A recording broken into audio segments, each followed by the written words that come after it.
Let's compare the Pixel 8 and the iPhone 15. Both of these devices were released 1 month of each other. The Pixel 8 is just a little bit heavier at 6.6 ounces versus the 6 ounces on the iPhone 15. The build quality on these are glass and aluminum. For connectivity, the Pixel 8 is nano and eSIM capable, while the iPhone 15 is only eSIM. Both of these do have IP68 dust and water resistance, but the Pixel 8 is only up to 1.5 meters for 30 minutes. The iPhone 15 is up to 6 meters for 30 minutes.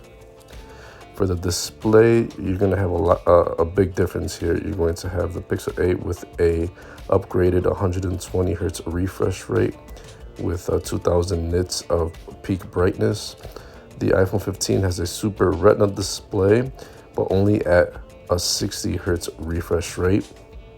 The Pixel 8 has a tiny pinhole camera in the front, so a lot to display, while the iPhone 15 has the dynamic island, which is bigger than the pinhole camera on the Pixel 8. Overall size is the same. Pixel 8 just a little bit bigger at 6.2 inches versus the 6.1 inch on the iPhone 15. The resolution on the screens are almost the same, 428 ppi in the Pixel 8, 461 on the iPhone 15. The Pixel 8 does have always on display, which the iPhone 15 does not. For the OS, Pixel 8 Android 14 and iPhone 15 iOS 17. Both of these are very good with software updates. The Pixel 8 was announced of having 7 years of updates, so that's a pretty big jump, which is on par with iPhones. Chipset is new, Google Tensor G3, while the iPhone 15 uses last year's Pro's A16 Bionic. Both of these have internal storage of 128 gigs. The Pixel 8 stays at 8 gigabytes of RAM, while the iPhone 15 has 6 gigabytes of RAM. For the camera setup, both of these have two cameras in the back.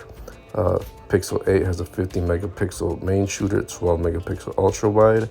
iPhone 15 has a 48 megapixel shooter for the main camera, 12 megapixel ultra wide. And both of these shoot in 4K. Selfie cameras, pretty on par with each other as well. 10.5 shooter on the Pixel 8, 12 megapixel on the iPhone 15. Neither of these have a headphone jack.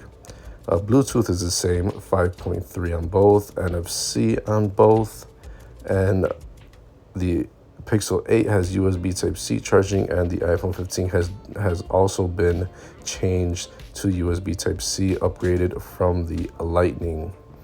For unlocking and security, the Pixel 8 has a under-the-display fingerprint reader, while the iPhone 15 has Face ID. Apart from that, the iPhone 15 has emergency SOS and an ultra-wideband chip, 2nd gen. And for the battery, Pixel 8 has a bigger 4575 milliamp battery, while the iPhone 15 has a 3349 milliamp battery. Both of these claim to charge 50% in 30 minutes. Pixel 8 has wired charging at 27 watts, 18 watts wireless charging, and reverse wireless charging. iPhone 15 has 15 watt wireless MagSafe, 7.5 watts wireless Qi charging, and a newly introduced 4.5 watts reverse wire charging for your Apple Watch and your AirPods. The Pixel 8 comes in with a price of $700 versus the iPhone 15's $800, so it's cheaper in price compared to the iPhone 15. And it does have some advantages, such as the 120 hertz refresh rate, has the always-on display, and it has the nano SIM card slot, for example. But I think it's a pretty good matchup if you do not want to get an iPhone. This is getting very, very close here between these devices, and also they both share the USB-C charging port now. So these devices are getting closer and closer together in terms of specs and closer to the capabilities and they're just going head to head, but it's good to see competition from both of these devices.